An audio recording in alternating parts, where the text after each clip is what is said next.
Good morning again and welcome back. Now let's check the newspapers. The Daily Guide has a threat to kill judges. I was possessed with Bli. That's according to the Montie FM gang. That's how the Daily Guide put the story, captured on pages 2 and 3. They find the house on the front page, 450 megawatts per barge coming to increase car parks capacity to 675. And that's, we're told, is to tackle Doomsaw. That's the finder. The Daily Graphic carries a similar story, the story of the court ruling yesterday. Montie trio, we're told, and directors convicted, and we're told that the conviction is set for July 26th. The Daily Graphic has a story. But also here, Zenator gets boost for parliamentary ambition, and list of deleted NHIS voters in Greater Accra in today's issue. That's of the Daily Graphic. Grab a copy and check if your name is in there. The Daily Statesman says, sack Rollins from NDC. Mahama boys mount pressure. Okay, comes with a photograph of the old man here, and not a happy man at all, you can see from the photograph. And then BNFT says, Bank of Ghana beats retreat on inflation target, citing energy sector difficulties. And Power Ministry says, we want cheaper for all. The Daily Express has AU boost intra-continental trade and movement with common passport. It was launched, and you see the Rwandan and Chad presidents, the two of them showing their passport that they have been given. We'll tell you more about what is on the other newspapers later on. But my guest in the studio this morning, Daniel Quartet, Titus Glover, is a member of parliament for Tema East, to my left. Good morning. Good morning, Brian. Hope you are doing great. Oh, by the grace of God. The week has just started. By the grace of God, we are still kicking, except that we are expecting a lot from the president and his government, you know. So it's not, the campaign is going on getting very hotter well. and hotter. My campaign is going on very well. Nanalo's see. campaign is so kicking on the ground. This is a retail campaign. It's not those loud campaigns that you do. All right. A submarine type, you know what I mean? Okay. We are not accounting to the people because people don't pay taxes to us. And you are accounting to the people, you do what we call income and expenditure. Okay. But you don't do one side and you do not balance. Okay, all right. I'm grateful for your time. To my right is a legal practitioner, Kwabena Fio. Kwabena, good morning too. Thank and you. hope you're doing great. I'm doing great. You are not in any form of campaign, or you're also campaigning for some seats somewhere? No, I'm not. Okay, all right. Welcome to the show. Now, let's start with this story captured by almost every newspaper this morning. The ruling of a court yesterday, the Daily Guide, Daily Graphic, and the Ghanaian Times have all carried a story. Now, we're told that the Montie team, the host, the panelist, and then the directors have been convicted. And the issue is that the court says on July 27, the sentencing will be done. And so waiting hopefully for that. All right, Kwabena, let me start with you. If you were following this issue, were you expecting anything different from the court? May I say good morning to your viewers? I'll say yes and no. No, because clearly you will notice that the Supreme Court has taken a particular stance in our body politics. That is to ensure that there's sanity on the airwaves, and it is also to ensure that the administration of justice is not brought into disrepute. If you notice that we have three main organs of government, the executive now is embroiled in politics. You know that there's extreme partisanship with our executive, right? Because of the nature of the adversarial politics we do. Then the legislature politics also there. So when the political parties are involved in this type of politics, the independent institution that is left to ensure that there's sanity and law and order in our country will obviously not necessarily allow things to go the people want to go. But on the other hand, they have convicted them. But I don't know the sentence they are going to give to them. I don't know if they are going to just reprimand them, give them custodial sentence, or fine them. So on that particular score, I cannot say what will happen then we'll wait until 27th also. And then we know, but at least you think that the conviction is enough to deter others who perhaps are thinking of acting same? Oh, it has already started working. I think last week one of such stations that I heard normally would be involved in this name callings and insults and all those. I heard the host asking one person to retract and say, once you don't have evidence, you can't proceed. So you can see the effect happening already. You see, people are learning their lessons, and I think what the Supreme Court sought to do was also to send a particular signal across, which is a novelty, and I've said this one time and again, that it's a novelty. Normally, directors of a company are not criminally liable for invitees to the studio of their businesses or inactions. Yes, normally criminal liability will lie with the individual, except for certain circumstances where, for instance, the company is being used for fraudulent purposes and all that. You understand me? So once the Supreme Court has now taken the decision that, look, if you bring people into your studio and they are running down everybody and they extend it to the Supreme Court, you will be criminally liable. That's a novelty. It is not part of our laws. I see. I come back to you, since you are a legal mind. There are a lot of other issues we need to talk about, particularly if we should wait for it to get it. But Mr. Titus Grover, should we wait for this to get to the Supreme Court? We have people in charge, the NCA, the media houses themselves, the independent broadcasters, and even the national broadcaster. How do we prevent this from even getting to the court? Is it possible? Yes, it is possible. First of all, good morning to all your viewers. My constituents are watching you. I bring you warm greetings from the Paramount Chief of Tema Traditional Area and its Traditional Council, members of the Muslim community, their imams, the churches and their ministers in charge, everybody, including my party members and everybody. I am happy because, you see, our judges are trained in such that when you even insult them, they don't have the opportunity to defend themselves back. Because the NDC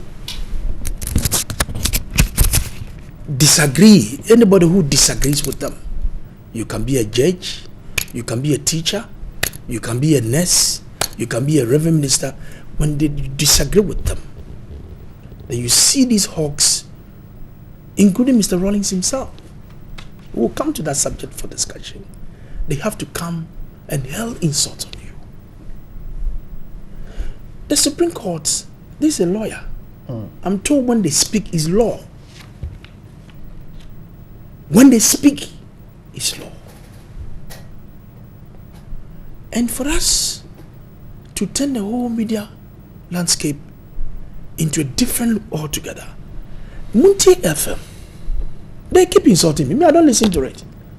But people call me, tune. I say, I will not listen. Because when I listen, sometimes my adrenaline is going to rise up. So I'm not going to bother to listen to that station. The responsibility is on the board of directors, the managers of the station. A typical example is TV3. I am sure any staff of TV3 who misconduct him or herself, we have a process that you take the person through.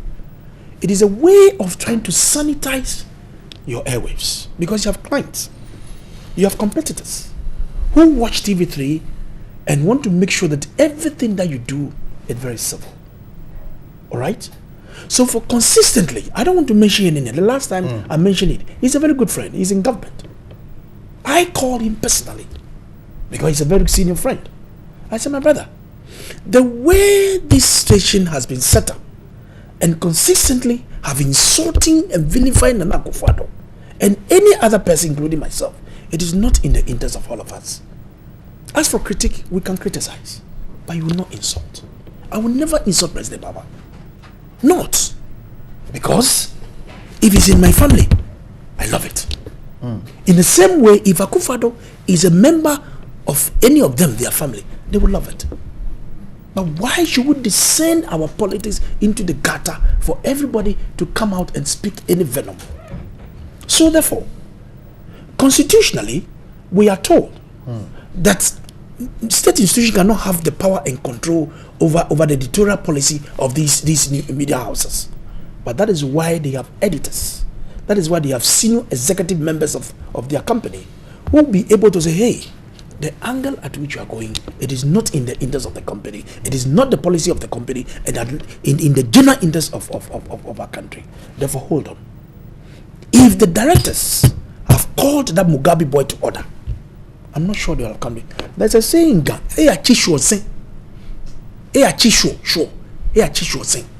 you go and touch the elephant. Now you see what has happened? They think they can insult everybody. They descend we members of parliament, they don't respect us, they insult us, they insult the speaker, everybody. The Chief Justice and her team, they are quiet, they don't talk. Now they're enforcing what the law says. They have been convicted. There have been several examples. My own senior brother, Ken Kranchi, was sent to prison. And at Tubiga, yes, he was also sent to, and that really sanitized the airways. I thought we'll have learned a lesson from some of these things. So it's an unfortunate situation. And he said that he's what you know Inga. We're trying hard to understand what is. You understand? It had blik, yeah, epilepsy, right. And there is another one. I've forgotten about it. So you can't think properly in that state. I don't think it is now that they want to demonstrate remorselessness in what they have done. I don't have a problem if genuinely from their hearts they are showing this remorse. The Supreme Court can't. He's giving us various types of sentences that he can, whether a fine, whether a custodial sentence, or go to prison, whatever. I'm a young man, and if your son, poo on your laps, you don't cut it. You just wash it. But it's a lesson to all of us that all media houses, we should be very careful, and those of us who are even invited, it is not only the media houses. Exactly, I was going to come there because politicians those are the center of this. So you need to be civil. This tank can bring peace and can also cause mayhem. So even when you journalists are pushing us to speak things that we are not supposed to speak, at least you must use your wisdom and know how to speak. You should speak in such a way that it is going to unify all of us. NDC, MPP, we are the two protagonists in these elections. It does not mean that we should take clubs and guns and start killing ourselves. At the end of the day, it is a country that is very important to all of us. I came from Tema to here. I passed through the motorway. Maybe lawyer stays also in Tema. He decided to go to the beach road. But we're all here. It is the methodology that will govern the country that are different. But the supreme interest of corporate Ghana is more important to all of us. So for you, the media and the politician here are key in the fight to sanitize. Absolutely so, because we are like twins. The media and politicians, we need each other, because you want to sell your show, your program. You need to invite certain personalities to come and enrich the discussion that is going on, and the topics that you select. And you see, in this country, people think that they know everything. If I don't have idea about something, I don't need to go and force myself. If I'm deficient, I need to admit it, that over here I'm deficient, therefore I cannot speak extensively on this very subject. Clearly, no insults. If you want to critique, you criticize it in such a way that anybody who sit back down, you are not insulting. You can be communicating without insulting. You can be communicating without attacking anybody. But me, Montie FM, that station, I don't know. We'll get there. But Kwabena, let me come to you. The issue of people seeking redress when they are maligned on TV, on radio, in the newspapers. Perhaps we have gotten to where we are because this attitude of Famanyame has caused us to get us to where we are. If people were maligned in the media and they were taken on, I am insulted, and I decide to go to court to engage in a civil suit, perhaps we can in a way deal with this. Oh, absolutely. That remedy is available. And I think there's a couple of cases that we know of the people who have been maligned have gone to court to vindicate their rights. So that option exists. You understand? That option is available to those who think they have been maligned in a particular way to go back to court to seek redress. And do people use the option? I've seen a lot of them. So it's okay, or let's leave it. You go to court and then you cause more discomfort for the person. I think people use it a lot. Just that it's only the political ones that you see that gets the media coverage. But beyond that, people actually test the law in the courts. We practice on a daily basis, and we see those cases in the courts. Except that it takes a longer period, as we all know, for those cases to be dealt with. Yes, it takes averagely, if you sue somebody for defamation, it may take you a minimum of a year to 2 years. So how many people want to hire lawyers to go through this ordeal? So most often, people will just allow it to go, then they suffer that particular fate. So that's the difficulty. But you see, I think that we ought to do a comprehensive analysis of the media scene so that we come to a conclusion that never again should we get to this point. I think if you look at the political divide, we have stations across the aisle that are involved in these things. You know, there are occasions where if you hear people calling the president, I'm not saying you can't critique the president, as he said. You can critique the president, but to call the president corrupt, for instance, I had said yesterday on another station that you see, Parliament has power to summon people to appear before the privileged committee. And we know that a daily graphic employee has been summoned. The Supreme Court, we know, has summoned people before the Supreme Court and citing them for contempt. The executive does not have that power. So you know, for instance, if somebody is sitting on radio or on TV calling the president corrupt person whilst executing his job, the question is, if you don't have proof to refer to the president as corrupt, why should you be able to do that? So, for instance, in the execution of their function as Supreme Court judges, do you think that if you call them or keep referring to them as corrupt, they won't cite you for contempt? They'll cite you. So you see that the executive has become more or less vulnerable. And I'm speaking this as a systemic failure, something that I'm seeing as a systemic failure. Even though we have taken the criminal libel from this, which is good, you see that most people are complaining because it has made the executive vulnerable. A lot of decent people are running away from politics because of this tag. Once you are in politics and you accept the position of responsibility, all people do is to sit on radio and call you corrupt thieves. You understand me? They call you thieves, corrupt, and all manner of names and all those. You have children who are listening to you. My kids may be watching me this morning. So if somebody is referring to me as corrupt, thief, and all those, when there's no proof for it, and you see, and all the person says is go to court and sue me. If a minister of state is on a daily basis suing every single person who calls him corrupt, he cannot work. So you understand me? So I think that as a people, we need to come together and to sort of discuss these matters comprehensively and dispassionately, so that we know going forward we need to civilize our politics. Elsewhere, the issues take the center stage. People discuss issues based on what you can do and not the insults. If you resort to the use of insults and attacks and all those things, it only tells me that you don't have the policy alternative, because you ought to sell your programs to the people so that they buy into the program. So when they queue on a particular day of election, they have one mind made up that this is what I'm convinced and this is what I'm going to buy into.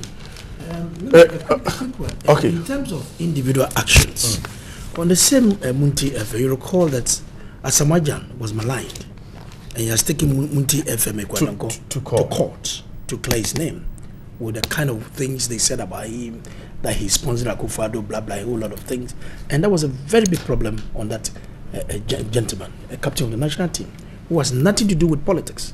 So therefore, we have every right to go to court to seek remedies, to really clear our names. And I think that the court is there for all of us. That is the final arbiter whenever there's a dispute between two people.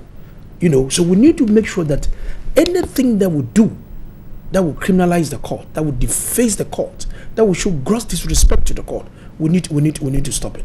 I see. Of course, as most cases, but I am talking about a politician on a political platform making those comments, and then the person whom the comments were made against decide to go to court. That's a classic example I'm talking about here. Not as a Mwajan who has never been on any political platform. I cannot give you off here. Yes, but there have been a lot of politicians who have been to court. Okay. Recently, was it Hackman, Honorable Hagbo Usajman? Yes, I think he's in court over an issue. One of these tabloids has also attacked him on something. He's in court. And recently, you recall the Daily Guide. I think the General Secretary of NDC, Mr. Asidun, sued the Daily Guide in this respect. So normally these actions are dotted around. People do go to court and all those. But you see, the media people, once they follow the case first, second time to court, and then they drop it. They drop it because, like you said, sometimes it ends after 1 year. And so, all right, we're grateful.